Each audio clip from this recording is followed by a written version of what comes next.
시청자 여러분 안녕하십니까. 이진호의 돈 버는 부동산 시간입니다. 오늘은 우리 시청자 여러분 아주 흥미로운 주제, 2018년이 얼마 안 남았죠. 안 남아갖고 6 그 테마로 나눠서 우리 시청자 여러분께 2018년 부동산 대예측이라는 주제를 가지고 우리 곽창석 대표와 얘기 나누는 시간을 갖겠습니다. 먼저 목록을 말씀드리겠습니다. 일단 양도세 중과세 첫 번째, 양도세 중과세 두 번째, 입주 대란 세 번째, 재개발 재건축 네 번째, 청약 분양시장 전망 다섯 번째, 수익형 부동산 전망 그리고 마지막으로는 전세시장 전망을 다뤄보도록 하겠습니다.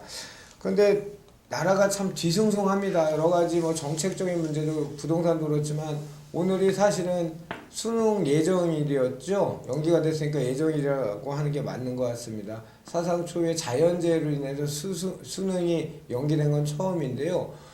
어저께입니다. 어저께. 오늘은 또 서울 교대에서 또 불이 나서 지금 인명피해가 없었으면 좋겠는데 아침에 또 난리가 났었습니다. 아주 뒤숭숭합니다.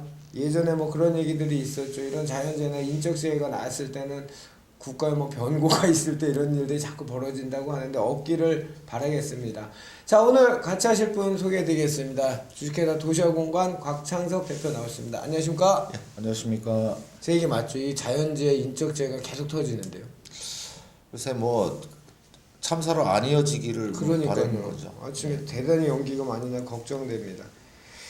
자, 제가 6꼭지를 잡아서 우리 저희 시청자 여러분께 예고를 해드렸습니다. 오늘 곽 대표님하고 이거는 뭐 한 시간에 다 못할, 그러니까 한 편에 다 못 담을 것 같고요. 두 편으로 나눠서 한번 얘기해 보시죠. 예, 뭐 대예측으로 한번 해보겠습니다. 좋습니다. 첫 번째 양도세 중과입니다. 내년 4월 1일 예정이죠. 시행 예정이고 다주택자 중과세가 지금 투기 세력은 이제 전부 임대사업자를 내든지 아니면 모든 부동산 문제의 진원지라고 얘기하는 다주택자들 그 양도세 중과세가 예정돼 있는데요.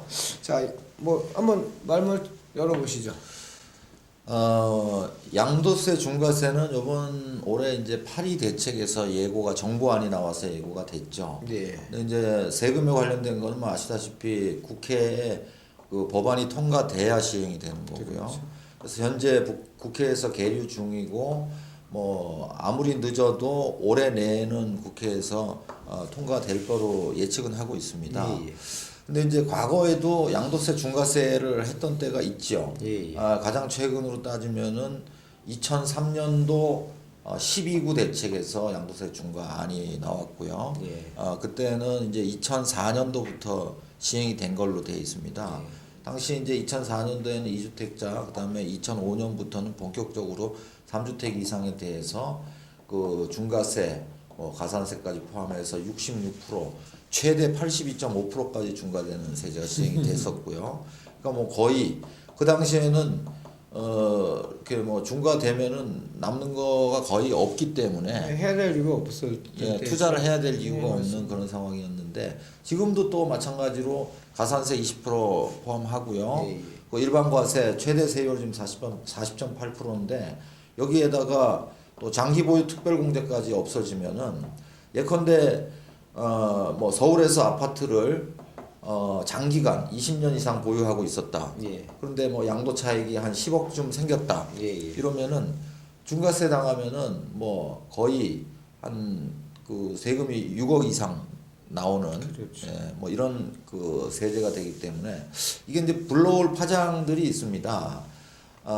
중과세 시행이 내년 4월 1일 이후 양도분, 말하자면 잔금분부터 시행이 되는 건데 내년 3월 31일 이전에 양도를 하느냐 4월 1일 이후에 양도하느냐에 따라서 세금 차이가 크죠. 일단. 세금 차이가 뭐 한 30%에서 40%씩 나게 예. 되거든요. 이렇게 크게 차이가 나니까 뭐 그걸 금액 단위로 얘기하면은 뭐 10억 양도 차이 남았으면 한 4억씩 차이가 나게 맞습니다. 되거든요. 그러면은 그 전에 팔려는 중과세를 회피하려는 매물이 나와야 정상인데 요즘에 약간 이해할 수 없는 현상이 벌어지고 있거든요. 중과세가 시행이 될 게 예고가 돼 있는데도 불구하고 예전처럼 중과세 회피성 매물이 안 나오고 있어요. 아직 안 쏟아지더라고요. 예. 2003년도에는 그렇지 않았습니다. 2004년 시행을 앞두고 2003년 11월, 12월에는 중과세 회피성 매물이 나오면서 가격이 크게 떨어졌던 적이 있거든요. 예, 예. 이번에는 이제 안 나오는 걸 보면은 일단 이 정부안이 이 국회를 그대로 통과할 거냐에 대한 좀 의구심들을 가지고 있는 것 같아요. 아직 그거를 확정을 짓거나 아직 그 통과된다고 아직 시장에서 확신을 갖지 못한 거. 근데 이걸 어떻게 봐야 되냐면요. 예, 예. 정부안은 나와 있는데 정부안이 그대로 국회를 통과할지 아니면은 변형돼서 수정. 통과될지 예. 수정돼서 통과될지에 대한 의구심 이런 맞아요. 거거든요. 이제 많은 그 수요자들 또 시장 참여자들하고 이렇게 상담을 해보면은 예, 예. 부동산은 매우 신중하게 움직인다는 측면이 있어요. 그렇죠. 만약에 파리 대책 때 내가 파리 대책을 모르고 재건축 아파트를 구입했는데 그 재건축 아파트가 나중에 이제 바로 그 이제 거래가 안 되는 거로 판명이 났어요. 예, 예. 그래서 해약을 하신 분들이 꽤 있습니다. 그래서 그냥 손해 보고 해약을 했는데 그로부터 한 보름쯤 후에 또 구제를 해줬었거든요. 맞아요. 그래서 비슷한 겁니다. 중과세가 될 줄 알고 싸게 팔았는데 나중에 보니까 중과세가 변형이 됐거나 시행이 안 된다거나 하면은 비슷한 결과가 나오기 때문에 매우 신중하게 접근하고 있는 겁니다. 그러나 이제 국회 통과는 아마 지금 국민의당이 캐스팅 보트를 갖고 있는데 예, 예. 국회 통과 안 될 가능성이 별로 없어 보여요. 그렇죠. 어떤 통과된다면은 통과되는 시점으로부터 팔 수 있는 시간이 정말 얼마 안 남아 있거든요. 한 두 달 내에 다 이제 끝나야 되는 거예요. 그러니까 3월 31일까지 양도를 해야 된다는 거는 잔금을 해야 된다는 잔금 뜻이고 예. 그러면 적어도 계약이 3월이 아니고 2월 전에는 이루어져야 되거든요. 그렇죠. 그럼 만약에 이제 양도세 법안이 통과되는 게 뭐 12월 초나 중순경이라면은 그로부터 채 두 달도 안 남는 결과가 되는 겁니다. 그래서 그 두 달 기간 동안에는 상당한 수준의 매물이 쏟아져 나올 수 있고 그 한계는 보면은 서울을 기준으로 말씀드리면은 서울의 아파트 170만 호 중에서 이렇게 10년 이상 장기 보유한 그 분들이 예, 예. 다주택자 2주택 이상 되는 분들이 한 20만 정도는 되는 것 같아요. 20만 채요. 예. 그 중에서 10%만 10명 중에 1명만 싸게 팔아도 한 2만 세대 정도의 물량이 나올 수 있거든요. 그렇죠. 이 물량이 어마어마한 물량입니다. 그럼 가격 한계는 어디냐면요. 만약에 중과세를 통해서 양도 차익에 대한 한 40% 정도의 세금이 늘어난다면 예.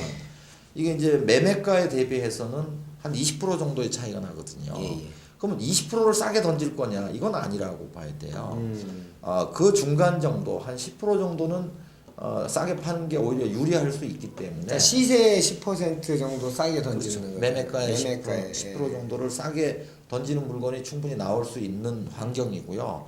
그렇다면은 지금은 거의 물건이 없어서 뭐 우량 지역 경우에는 살려고 줄을 서 있어도 물건이 안 나온다 이런 네. 하소연을 하지만은 불과 뭐 한 달 정도 12월 뭐 중순 이후라든가 아니면은 뭐 1월 달만 가더라도 이렇게 10%씩 떨어진 매물이 나올 수 있습니다. 문제인데 그런 매물을 취득하는 분들이 또 아마 뭐 이렇게 무주택자는 좀 힘들 것 같아요. 그렇죠. 왜냐면 떨어지면 더 떨어질 것 같으니까 못 사고. 못 사죠. 시장 미참여자들은 언제나 그렇죠. 예, 그러면 어차피 또 이걸 또 다주택자들이 살 가능성이 높아 보이고요. 자, 문제는 내년 4월 1일 이후에 양도세 중과세가 시행됐을 때입니다. 예, 예.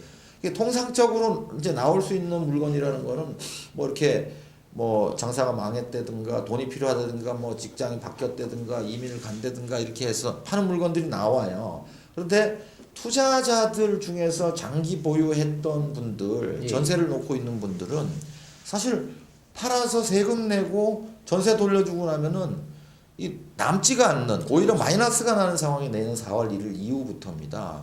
그럼 오히려 이 중과세라는 게 올해 뭐 연말이나 내년 초까지는 중과세 햇빛성 매물을 나오게 하는 쪽에 에너지를 작용하지만은 예, 예. 거꾸로 내년 4월 1일 이후에는 자물쇠 효과죠. 킵이 되겠네요. 예, 물건이 아예 나올 수가 없는 물리적으로 나와서 팔아봤자 장기 보유자 경우에는 손해가 나는 결과가 되기 때문에 안 팔죠.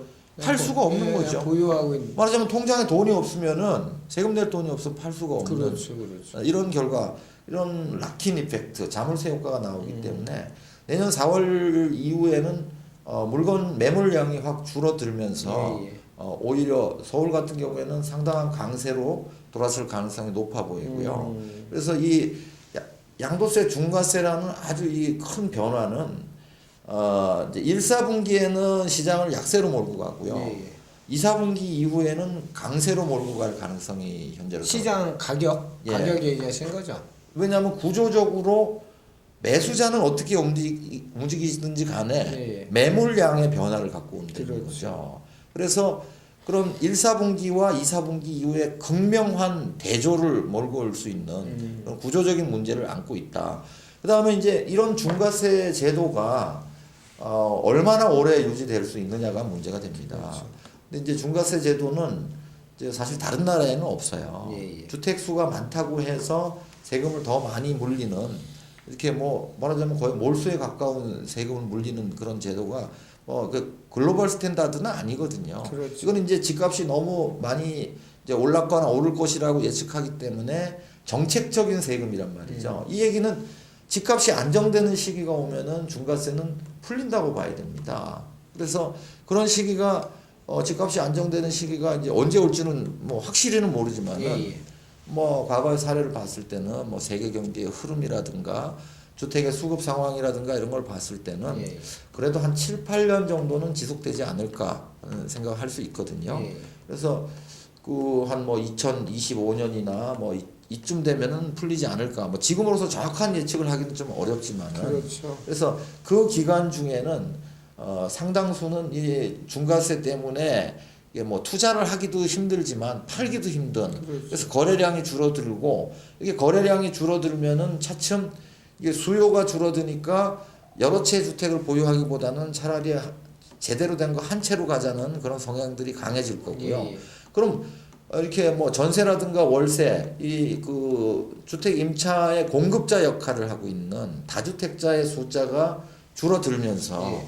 결국은 아무래도 수요가 없으니까 투자 수요가 없으니까 공급도 제한되고 점점 시간이 갈수록 이 그 이제 공급량이 줄어들면 입주량이 줄어들고 과거 2006년도에 그랬듯이 전세가가 점점 상승하는 장으로 갈 수뿐이 없는.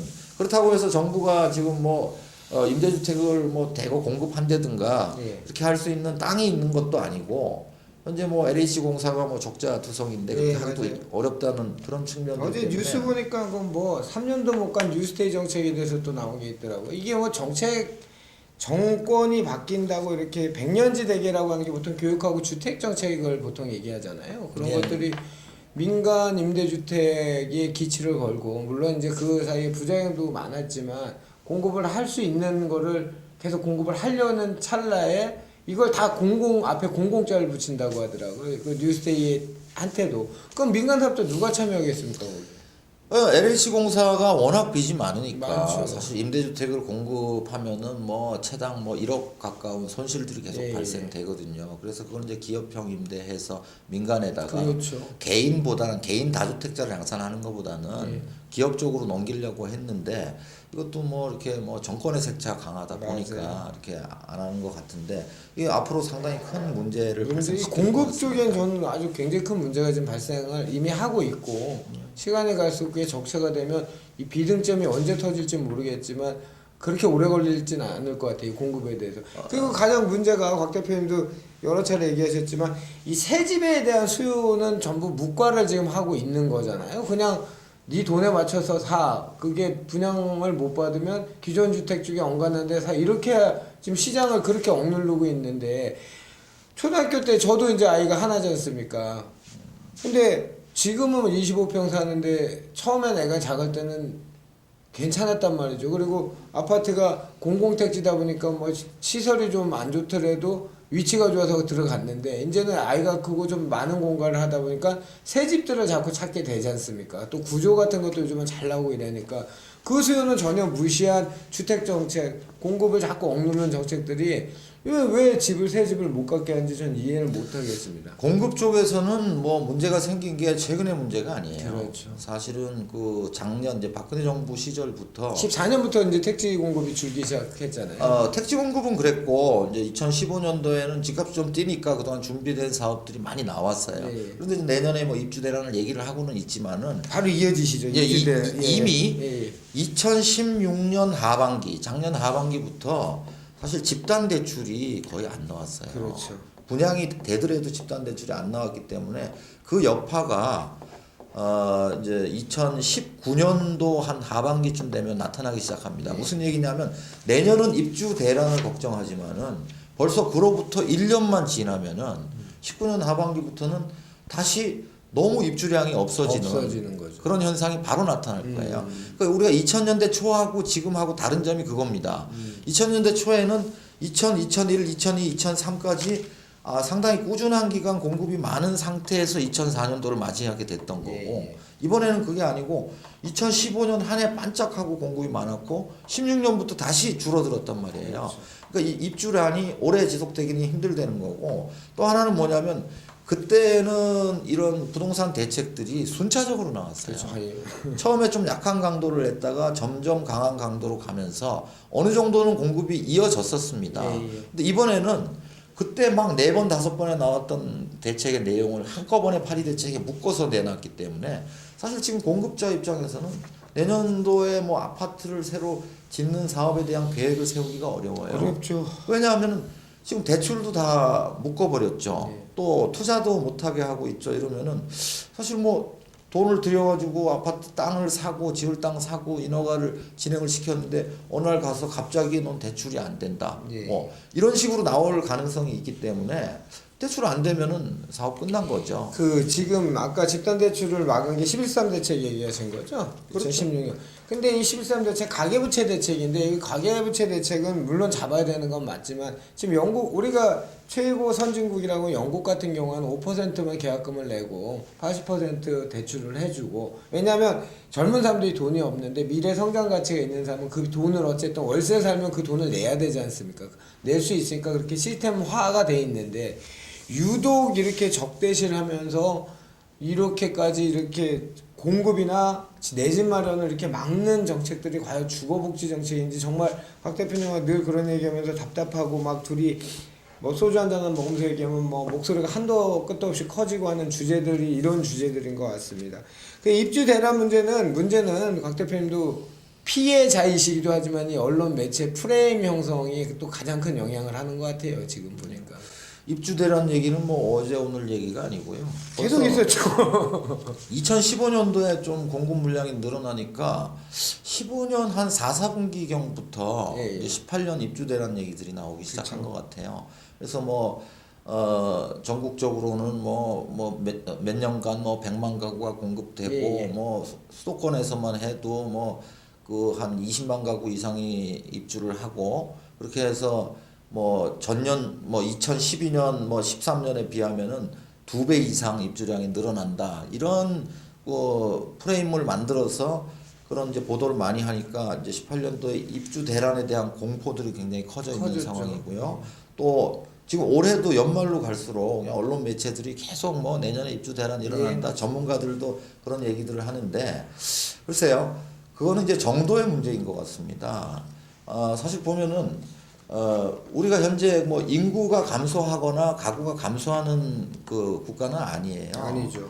이제 인구 증가율이 조금씩 떨어지고 있을 뿐이고 가구 수는 여전히 많이 증가하고 있거든요. 이게 이제 한계에 봉착하는 시기가 현재 추계로서 봤을 때는 2030년대 초입니다. 그러니까 앞으로도 시간이 한 뭐 15년 가까이 남아 있는 상황이고요. 그렇죠. 이런 상황이기 때문에 어느 정도는 재개발 재건축 같은 이주 수요까지 감안하면은 수도권 기준으로는 연간 아파트 입주 물량이 뭐 16, 17만 호 정도는 돼야 정상인데 지금 보면은 이제 겨우 지난 한 4, 5년간 뭐 계속 10만 가구 언저리로 입주를 하다가 이제 내년 한 해 처음으로 20만 가구를 한번 20만 가구 가까이 입주를 하거든요. 찍었죠.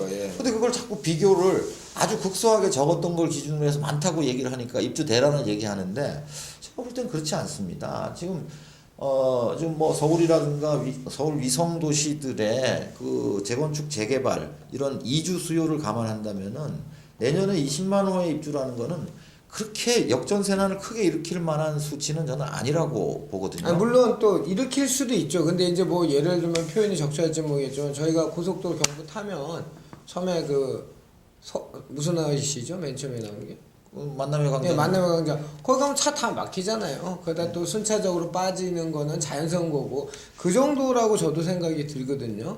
그거를 이렇게까지 공포 이제 근데 또 일견 이해되는 측면도 있어요. 매체라는 곳이 매일 뉴스를 생성해야 되다 보니까 그냥 그 당시에 들리는 얘기 생각나는 걸 써버리면 그게 이제 프레임이 돼버리니까 그게 이제 문제인 거죠. 그거 플러스 더 큰 문제가 뭐냐면 기준을 잘못 잡았다는 거예요. 오케이. 무슨 말인지 알겠어요. 내년에 입주 물량이 많은 건 사실인데 전국적으로 많기는 해요. 예, 뭐 예. 평균에 비해서 조금 많지만은 그 기준을 한 20년, 30년치를 놓고 기준을 잡았으면 그렇게 많아 보이지 않는데 평균치를 잡으면 딱 가장 적었던 시기를 기준으로 2배가 늘어난다. 10년부터 13년 뭐 이렇게 그런 식으로 가장 적었던 때를 기준으로 보면은 안 된다는 거죠. 그렇죠. 그래서 국지적으로 어떻게 좀 입주량이 막 몰리는 지역들은 뭐 일시적으로 뭐 한 3개월, 4개월, 5개월 이런 정도는 뭐 전세가가 떨어지고 역전세난이 벌어질 수 있지만은 제가 볼 때는 2019년 하반기만 돼도 네. 역전세난 얘기는 쑥 들어갈 거예요. 그렇죠. 그래서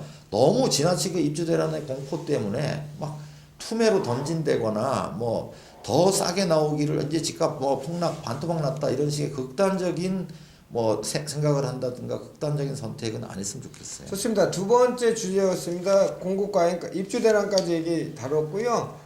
시기적으로 순차적으로 좀 이렇게 얹히듯이 소화불량 걸리듯이 뭐 그럴 공급 과잉이 좀 이루어진 데는 그럴 수는 있지만 걱정 안 하셔도 되는 게 19년만 되면 수도권에 이제 소멸 생산되는 필요한 수요가 한 16만 호를 평균으로 봤을 때 19년 되면 또 10만 호 정도로 떨어지죠. 19년 되면은 10만 호 정도는 아니고 한 13만에서 14만 될 거고요. 20년도 되면은 20년. 다시 10만 호. 그러니까 수준으로 그렇게 떨어질 되면 또 공급이 또 부족한 시대가 또 오는 거고 요즘은 또 수도권이 예전보다는 교통망이 훨씬 좋아졌기 때문에 그렇게 걱정을 안 해도 해도 될 것 같아요. 거기에다가 뭐 재개발 재건축이 예. 워낙 지금 이제 뭐 30년이면 한다고 얘기를 하는데 재건축 경우에도 좀 초과이익 환수제 이런 것 때문에 사업이 많이 진행돼 있어요. 예. 근데 이런 것들이 내년부터 본격적으로 이주를 해야 이주가 되거든요. 시작되는 거죠. 그게 말하자면 우리가 2000년대 초나 90년대나 이런 때는 전혀 볼 수 없었던 도심이 완전히 황골탈퇴하는 그렇죠. 그런 시기를 내년부터는 맞게 된다는 거죠. 좋습니다. 그럼 바로 이어서 자연스럽게 세 번째 주제로 잡았던 재개발 재건축으로 또 한번 넘어가 보도록 하겠습니다. 예. 재개발 재건축이 지금 말씀하신 서울뿐만 아니고 서울이 특히 지금 문제죠. 재건축 재개발이 그 초과이익 환수제 때문에 지금 급하게 서둔 재건축 단지가 강남 쪽에는 대부분이기 때문에 이거 다 어디서 물량을 받아야 될지 모르겠고 물량을 받는다면 그 전세가나 렌트 시장은 또 얼마나 가격이 오를까 걱정이 많이 됩니다. 어떻게 보십니까? 보통 우리가 이제 뭐 서울 기준으로 보면은 뭐 강남권이 재건축이고 강북권은 재개발 뭐 이런 식으로 보도가 되는 건 그걸 주력으로 보도를 하지만은 사실 그 초과이익 환수제 때문에 예. 뭐 서울 강남권 재건축뿐만이 아니라 다른 지역들도 재건축 사업들이 많이 추진이 돼 있습니다. 예. 뭐 서울을 예를 들면은 재건축 이주 수요 말하자면 이제 철거하기 전에 이주하는 수요가 연간 이제 내년부터는 아마 뭐 8만 호 이상 되지 않겠는가 생각이 들고요. 근데 내년에 사실 보면은 그 새로 입주하는 아파트가 서울에서는 한 3만 4천, 3만 5천 이 정도뿐이나 안 되거든요. 그러니까 내년부터는 이주량이 그 입주량에 비해서 2배 이상이 되는 해로 이제 바뀌는 거예요. 그래서 상당한 전세난을 일으킬 수 있고요. 또 한 가지는 뭐냐면은 이제 조합 설립 인가 후에 투기과열지구에서는 재건축 조합원 그 입주권 양도가 금지돼 있거든요. 이게 이제 재건축 시장에는 상당히 큰 파장으로 다가올 겁니다. 나는 새 아파트를 갖고 싶다 그런 열망이 있어요. 그래서 나는 재건축 사서 조합원이 돼서 새 아파트를 갖고 싶은데 문제는 그렇게 할 수 있는 방법이 없어지는 거예요. 서울은 다 투기과열 지구니까 그렇죠. 조합 설립 인가가 나 있는 것들은 사업이 진행된 거는 뭐 사고 팔 수가 없으니까 불가능하잖아요. 그럼 내년에 일어날 현상은 뭐냐면 당장에 그러면 방법이 조합 설립 인가 전에 초기 재건축을 사야 되겠구나. 이런 분들이 많이 늘어날 수 있어요. 근데 초기 재건축 사업장 입장에서는 아니 이 초과이익 환수를 받기 때문에 또 이렇게 사업을 급하게 진행하지 않는 경향들도 생길 수 있다는 겁니다. 또 설립 인가를 받아버리면은 일단 내 재산권을 행사를 못 하잖아요. 팔 수가 없는 상황이니까 사업이 또 늘어지게 돼요. 이런 식으로 진행이 되면서 내년 상반기에는 아마도 막 이렇게 초기 재건축 사업장들이 거래가 활발해질 수도 있지만은 아마 하반기로 갈수록 사업 추진이 잘 안 되니까 오히려 소강 상태로 갈 가능성이 높아 보이고요.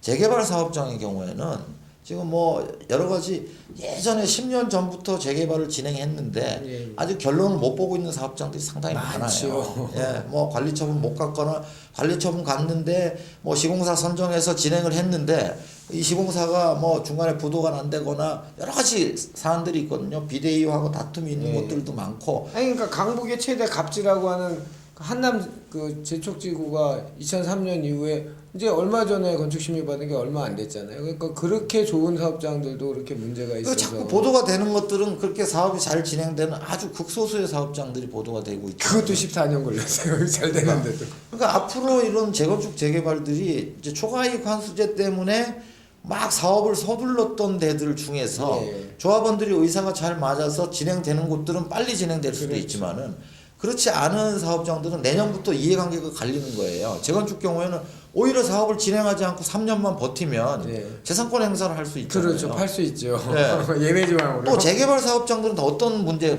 부딪히게 되냐면 시공사들이 이제 선정이 돼서 뭐 자금이 지급된 예. 경우에는 시공사 뭐 바뀐다거나 하면은 그걸 다 보존해 줘야 되는 문제들이 그렇죠. 앞으로 많이 생길 거예요. 근데 사실 이제 회계 기준이 바뀌어 있기 때문에 이주비 보증 쓴 것들 이런 것들이 다 그 회사의 채무로 잡히고 이런 것들이기 때문에 이 지금 대출 규제가 들어가 있지 않습니까? 예. 특히 집단 대출 규제, 이주비에 대한 것도 사실 규제가 있거든요. 예. 이런 상황에서는 그 초기 재건축 사업장들 또 재개발 사업장들도 시공사들이 보증을 잘 안 쓰려고 그래요. 예. 시공사들도 아주 한정적으로 될 만한 사업장에 대해서만 보증을 쓰게 돼 있고요. 뭐 그거는 마찬가지입니다. 왜냐하면 여러 개 사업을 못 할 수 있어요. 은행들도 마찬가지입니다. 한도가 정해져 있어요. 여신심사 가이드라인 해가지고 해줄 수 있는 그 대출이 딱 한정돼 있으니까 양극화 현상이 일어난다는 거죠.